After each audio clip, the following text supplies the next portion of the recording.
क्यों रह जाता है डिलीवरी के एकदम से पिचका के पतला नहीं कर देगा, ये नहीं होता मैडम।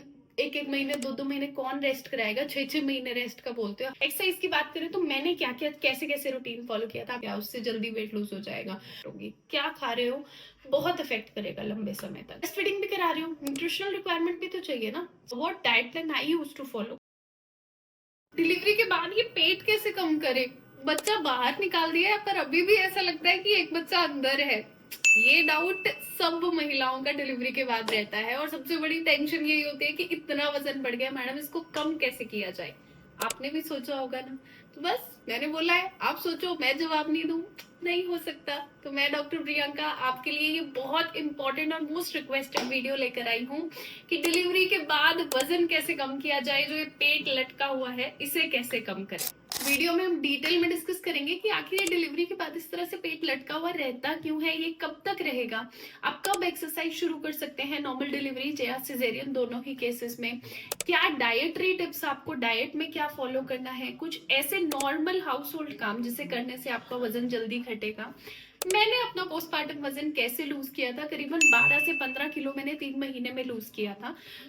ये सारी टिप्स एंड ट्रिक्स मैं आपके साथ शेयर करूंगी। वीडियो में एंड तक बने रहना और किसी न्यू मॉम, होने वाली मम्मी, पोस्टमार्टम मम, वो जिसको भी जानते हो उन्हें ये वीडियो शेयर जरूर कर देना। कुछ इंपॉर्टेंट प्रोडक्ट्स जो पोस्टमार्टम जर्नी में हेल्प कर सकते हैं वो मैं नीचे टैग कर दूंगी। सबसे पहले बात करते हैं इस तरह से पेट लटका हुआ क्यों रह जाता है डिलीवरी के बाद। ऐसा लगता है कि एक बच्चा अंदर तो नहीं छोड़ दिया, कई बार पेशेंट पूछ भी लेते हैं मैडम बच्चा अंदर तो नहीं रह गया मेरा।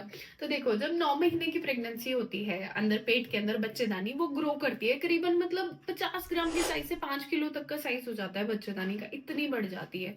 उसी में अंदर बेबी है, प्लेसेंटा है, पानी है आसपास का। फिर एकदम से जैसे ही बच्चा निकला तो वो सिकुड़ के जस्ट नाभि के नीचे के लेवल तक रहती है, बिल्कुल अपने नॉर्मल 50 ग्राम वाले साइज पे नहीं जाती। तो उसको नॉर्मल अपना प्री प्रेगनेंसी स्टेट अटेन करने में बच्चेदानी को करीबन 6 हफ्ते लगते हैं। तो इसलिए यूट्रस अभी भी वहां नाभि के नीचे के लेवल तक रहता है, इसलिए आपको पेट थोड़ा बड़ा लगता है। दूसरी चीज की जैसे मान लो अभी एक बोरी है, आपने नई बोरी लाई, उसमें कोई सामान भर दिया, फिर उसके बाद चाहे वो सामान निकाल भी दो, वो बिल्कुल वैसे नहीं हो जाती ना, फाइबर्स थोड़े टूट जाते हैं। तो इसी तरह आपकी स्किन के फाइबर्स टूट जाते हैं, थोड़ी इलास्टिसिटी चली जाती है, तो इसलिए वो फ्लैबी रह जाता है एब्डोमेन। और तीसरे कॉमन कारण होता है कि आते भी इस टाइम पे अपनी एक्टिविटी उतनी रिज्यूम नहीं कर पाती, तो गैस ब्लोटिंग के कारण भी पेट इस तरह से फूला फूला सा लगता है। अब्डोमिनल मसल्स को अपनी टोन रिगेन करने में, आपके गट की प्रॉपर एक्टिविटी आने में, बच्चेदानी को नॉर्मल साइज में पहुंचने में समय लगता है। तो 6 वीक्स तक आपको इस तरह फ्लैबी लटका लटका सा लगता है पेट। तो आप क्या क्या ऐसे स्टेप्स ले सकते हैं, घरेलू काम ऐसे क्या क्या कर सकते हैं, वो हम डिस्कस करते हैं। सबसे पहला है अब्डोमिनल बाइंडर या फिर बेल्ट बांधना। तो इसमें बहुत लोग बोलते हैं बेल्ट बांधने से पेट बिल्कुल एकदम फ्लैट हो जाएगा, बेल्ट जरूर बांधनी चाहिए। तो ये चीज क्लियर करते हैं क्या इसके पीछे का क्या कॉन्सेप्ट है। देखो, पुराने जमाने में दादी नानी क्या करती थी, चुन्नी बांधती थी, कॉटन के कपड़े इस तरह से पेट पे बांधती थी। आज भी कई बार गांव की जो देसी बूढ़ी आंटियां आती है ना कई बार हॉस्पिटल, वो अभी भी यही करती है। तो ये इसका यही कॉन्सेप्ट है। आजकल हम बेल्ट बांधते हैं, पूरा एब्डोमेन को ऊपर से लेके नीचे तक सपोर्ट करता है, इसका यही कॉन्सेप्ट होता है। हम एक्सटर्नली सपोर्ट दे रहे हैं, फाइबर्स को पास में रखना चाह रहे हैं। जब फाइबर्स पास में रहेंगे, स्ट्रेंथ आएगी, तो यूट्रस को भी, जो बच्चेदानी है सिकुड़ के अपने नॉर्मल साइज में जाती है, उसे हेल्प मिलेगी।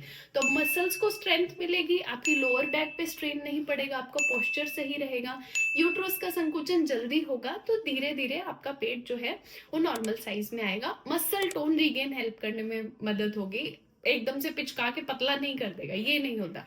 ये मसल टोन रीगेन करने में हेल्प करता है। अब दूसरा कॉन्सेप्ट आता है जो घरेलू, जो हर नई माँ करती भी है, वो है ब्रेस्ट फीडिंग। ब्रेस्ट फीडिंग से भी आप बहुत जल्दी वेट लूज कर सकते हैं, बिकॉज ब्रेस्ट फीडिंग के टाइम पे मदर की जो न्यूट्रिशनल रिक्वायरमेंट है बहुत ज्यादा होती है, करीबन मतलब नॉन प्रेग्नेंट स्टेट से एक तरह से ऑलमोस्ट 1/3 ज्यादा उसको, मतलब 30% 40% एक्स्ट्रा बढ़ा देना होता है अपने न्यूट्रिशनल रिक्वायरमेंट को। तो उस टाइम आपकी हड्डियों से बच्चे को कैल्शियम जाता है, आपके प्रोटीन, आपकी बॉडी का प्रोटीन मिल्क में जाता है, आपके सारे न्यूट्रिएंट्स मिल्क में जाते हैं, तो न्यूट्रिशनल रिक्वायरमेंट बहुत ज्यादा है। तो अगर आप एक्सक्लूसिव ब्रेस्ट फीडिंग करा रहे हैं ना, तो उससे भी यूट्रस का संकुचन भी जल्दी होगा, आपकी न्यूट्रिशनल रिक्वायरमेंट बढ़ेगी, आपको मतलब जरूरत बढ़ेगी ना बॉडी की, तो आपकी बॉडी से डिमांड बच्चे की बढ़ेगी ब्रेस्ट फीडिंग के टाइम पे, तो वहां भी आपकी कैलोरीज बर्न होती है, तो वहां आपको पतले होने में हेल्प होती है। तीसरी चीज आती है घरेलू काम और हमारा एक्सरसाइज। तो घरेलू काम हम कब से शुरू कर सकते हैं, एक्सरसाइज कब से शुरू कर सकते हैं, क्या क्या एक्सरसाइज कर सकते हैं। क्या क्या डाइट ले सकते हैं, मैंने क्या क्या लिया था वो बात करते हैं। देखो, हाउस होल्ड काम नॉर्मल जो हमारा जैसे बैठ के सब्जी वगैरह काटना या फिर जो बैठ के करने वाले काम है, ये काम मैं पर्सनली अगर आपको बताऊं तो फर्स्ट 30 to 40 डेज आपको प्रायोरिटाइज करना चाहिए रेस्ट। जितना हो सके आप अपना अपना ध्यान रखें, बच्चे का ध्यान रखें, वो आप करें पहले 40 दिन, क्योंकि वो फिजिकल रिकवरी के लिए बड़ा इंपॉर्टेंट होता है। अच्छा, पर कई बार कुछ लोग बोलते हैं मैडम एक एक महीने दो दो महीने कौन रेस्ट कराएगा, 6 6 महीने रेस्ट का बोलते हो, हमें तो भाई दूसरे दिन काम पे लगने को बोलते हैं। क्योंकि हर हाउस होल्ड की सिचुएशन अपनी होती है, मैं मानती हूँ। तो ऐसे सिचुएशन में मैं ये कहूंगी 30 to 40 डेज अपना बेसिक अपना और बेबी का ध्यान रखो, दैट इज इट। उसके बाद आप धीरे धीरे जो बैठ के करने वाले काम है, चॉपिंग कटिंग ये सब आप कर सकते हो। बैठ के बेबी के थोड़े कपड़े वपड़े धो लिए, उतना आप कर सकते हो। धीरे धीरे ग्रेजुअली 40 दिन के बाद आप सीढ़ियाँ यूज करना शुरू कर सकते हो। आप खड़े रह के जो थोड़ा हल्का बर्तन बर्तन हो गए वो काम करना शुरू कर सकते हो। उसके बाद एक्सरसाइज की बात की जाए तो नॉर्मल डिलीवरी में इन जनरल 6 हफ्ते से पहले कोई एक्सरसाइज नहीं, और सिजेरियन में 12 हफ्ते से पहले कोई एक्सरसाइज नहीं, ये ध्यान रखना। इसके बाद भी आपको अपने डॉक्टर, अपने ट्रेनर सुपरविजन के बाद, क्लियरेंस लेने के बाद ही आपको कोई एक्सरसाइज शुरू करनी है। एक्सरसाइज की बात करें तो मैंने क्या क्या कैसे कैसे रूटीन फॉलो किया था, आप सबको पता है मोस्ट लोगों को, क्योंकि मेरा सिजेरियन है। तो एक्सरसाइज रूटीन मैं बताती हूँ मैंने क्या फॉलो किया था। मैं एक्चुअली थोड़ा सा बॉडी कॉन्शियसनेस आ जाती है कि यार शरीर कैसा हो गया, अगर खुद को देखते हैं थोड़ा आ जाता है, मैं समझती हूँ। तो मेरे साथ भी हुआ था, मुझे थोड़ी टेंशन सी हो गई थी, यार मैं कैसी थी अब मैं कैसी हो गई, एक बार ही आता है ऐसा। बट इसमें टेंशन लेने की बात नहीं है। मैंने क्लियरेंस लिया, I was good to go, doctor से क्लियरेंस लिया और मैंने ट्रेनर हायर किया था प्रॉपर। सो हमने स्टार्ट किया धीरे धीरे, 3 महीने पूरे होने के बाद वॉकिंग से। धीरे धीरे सबसे पहली बेसिक एक्सरसाइज है वॉकिंग, यही कि 15 मिनट डेली वॉकिंग करना। धीरे धीरे मॉर्निंग में और इवनिंग में 15-15 मिनट की वॉकिंग। अच्छा, दूसरी चीज थी जो मैंने स्टार्ट करी वो थी ब्रीदिंग एक्सरसाइज। बैठ के अनुलोम विलोम करना, इससे पेट की मसल्स की टोन आती है, आपकी पेल्विक मसल्स की भी टोन आती है। तो आपको जैसे ये यूरिनरी प्रॉब्लम, लोअर बैक एक प्रॉब्लम, ये इससे सही होता है। उसके बाद तीसरा है कुछ बेसिक योगासन जो उन्होंने मैंने अंडर सुपरविजन किए थे। तो योगा से अपन शुरू कर सकते हैं, बिकॉज योगा डिमांडिंग होती है बट उतना आपको एक्सर्शन नहीं करना होता है ना। वो अच्छा रहा था मेरे लिए, काफी मददगार रहा था। उसके बाद फोर्थ था स्टेशनरी साइकिलिंग, घर पे ही स्टेशनरी साइकिल वो बैठ के वो चला लिया करती थी मैं। उसके बाद धीरे धीरे फिर मैंने एक्सरसाइजेस स्टेप अप करी, जैसे जंपिंग जैक्स हो गए, हाई नीज हो गया, ये धीरे धीरे मैंने शुरू किया। एक एक्सरसाइजेस जो मेरे ट्रेनर ने मुझे बिल्कुल अवॉइड करने को कहा था वो मैं आपको बताती हूँ। सबसे पहले उसने मुझे बोला था कि आपको बिल्कुल रश नहीं करनी है चीजें ना, कि अभी से मैं कार्डियो शुरू कर दूं या मैं ट्रेडमिल शुरू कर दूं, रश नहीं करना, धीरे धीरे एक्सरसाइज शुरू करनी है। दूसरा, जो आपके अब्डोमिनल मसल, जैसे जो लेट के हम क्रंचेस करते हैं ना, अब्डोमिनल मसल्स पे सीधा स्ट्रेन पड़े, स्पेशली सिजेरियन वालों को वो एक्सरसाइजेस सीधे सार नहीं शुरू करनी। तीसरा, हाई इंपैक्ट एक्सरसाइजेस, जैसे मुझे लगा था कि भाई मेरे को डांस पसंद है तो मैं डांस शुरू कर दूं क्या, उससे जल्दी वेट लूज हो जाएगा। तो हाई इंपैक्ट एक्सरसाइजेस जो है वो आपको एकदम से सीधे सार नहीं शुरू करनी, पहले धीरे धीरे स्टेप अप करना है। और जैसे ये कार्डियो में भी अपना सीढ़ियां बहुत तेज तेज चढ़ना और ये सब चीजें पर्टिकुलरली अवॉइड करनी चाहिए। धीरे धीरे एक्सरसाइज आपको स्टेप अप करनी चाहिए। So start with basic walking, कुछ बेसिक योगासन, ब्रीदिंग एक्सरसाइजेस, स्टेशनरी साइकिलिंग और अपना स्ट्रेचिंग एक्सरसाइजेस, ये आपको हेल्प करेंगे, धीरे धीरे आप बढ़ा सकते हो। ठीक है, बात आती है डाइटिंग की। तो डाइटिंग में क्या आपको खाना कम कर देना चाहिए या कितना खाना चाहिए, लड्डू खाएंगे तो मोटे हो जाएंगे, तो ये सारी चीजें हम क्लियर करते हैं। तो भाई मैंने भी लड्डू खाए थे और मैं बताती हूँ, ये जो 40 दिन के पीरियड में आप जो भी चीजें खाते हो ना, जितना पोषण जितना न्यूट्रिशन चीजें आप लोगे उतना लॉन्ग टर्म आपकी हेल्थ बहुत इफेक्ट होगी। क्या खा रहे हो बहुत इफेक्ट करेगा लंबे समय तक। तो इसलिए मैं नहीं कहती आप लड्डू मत खाओ या फिर कुछ मत करो, डाइटिंग करो मतलब खाना कट डाउन कर दो, नहीं, ये नहीं करना है।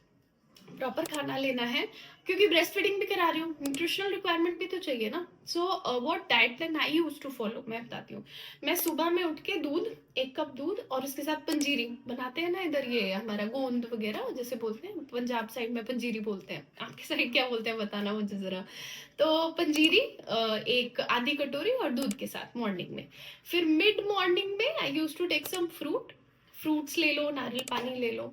फिर लंच में रोटी 1 या 1.5 और उसके साथ में प्रोटीन वाली कुछ भी सब्जी है ना, चने राजमा लोबिया कुछ भी। इवनिंग में फिर से रोस्टेड मखाने या मूंगफली और उसके साथ में चाय कभी कभी। और फिर रात में कभी ऐसा नहीं है मैंने चावल कट डाउन कर दिया, बट क्वांटिटी थोड़ी मैंने कम करी थी, प्रोटीन इनटेक अपना बढ़ाया था, तो बस ऐसा ही था। तो प्रॉपर 3 टाइम खाना खा रही थी मैं। एंड ये मेरे वेट लॉस की जर्नी के समय की भी बात है। आपको पिक्चर्स अटैच करूंगी। मैंने स्टार्ट किया था करीबन 77 किलो के आसपास, 77, एंड 3 महीने में आई रिड्यूस्ड टू अराउंड 64 kg। सो 12 से 13 किलो लूज किया था and I maintained it for quite a time. अभी फिर से थोड़ी मोटी हो गई मैं, क्योंकि मुझे थायराइड रिलैप्स कर गया है। बट यस, तो ये सारी चीजें करके आप कर सकते हो। और इसके अलावा मतलब रूटीन में ना वॉकिंग मत छोड़ना है, वॉकिंग आपको काफी हेल्प करती है। जस्ट टू समराइज, स्टार्टिंग में आप बाइंडर यूज कर सकते हैं, टोन रीगेन करने में हेल्प करेगा। आप धीरे धीरे ब्रीदिंग एक्सरसाइजेस शुरू कर सकते हैं, ब्रेस्ट फीडिंग वेट लॉस में हेल्प करेगी। और एक्सरसाइजेस नॉर्मल डिलीवरी में 6 हफ्ते के बाद और सिजेरियन में 12 हफ्ते के बाद, वो भी क्लियरेंस के बाद। एंड आफ्टर लाइक आपका 40 डेज का जब जापा पीरियड खत्म हो जाता है, तो धीरे धीरे आप हाउस होल्ड वर्क शुरू करें एंड मेंटेन करें अपनी एक्सरसाइजेस जो भी करते हैं। डाइटरी कट डाउन या मेडिसिन या शॉर्टकट का सहारा आप नहीं लेंगे, शॉर्टकट लेंगे तो जल्दी वेट लूज हो जाएगा, ये नहीं करना है। सो आई होप आपको वीडियो अच्छी लगी होगी। जिससे भी आपको लगता है ये वीडियो हेल्पफुल होगी, प्लीज शेयर करना उसे ये वीडियो, ताकि ऑब्वियसली लेडीज एक दूसरे को सपोर्ट करेंगी, क्वींस अपलिफ्ट ईच अदर, बस उतना ही है। और कमेंट्स में अपना प्यार जरूर देना। आजकल आप प्यार देने में बड़ी कंजूसी करते हो, मुझे नहीं पसंद आती है ये बात, ठीक है? तो वीडियो को लाइक करना और चैनल को सब्सक्राइब कर लेना। धन्यवाद।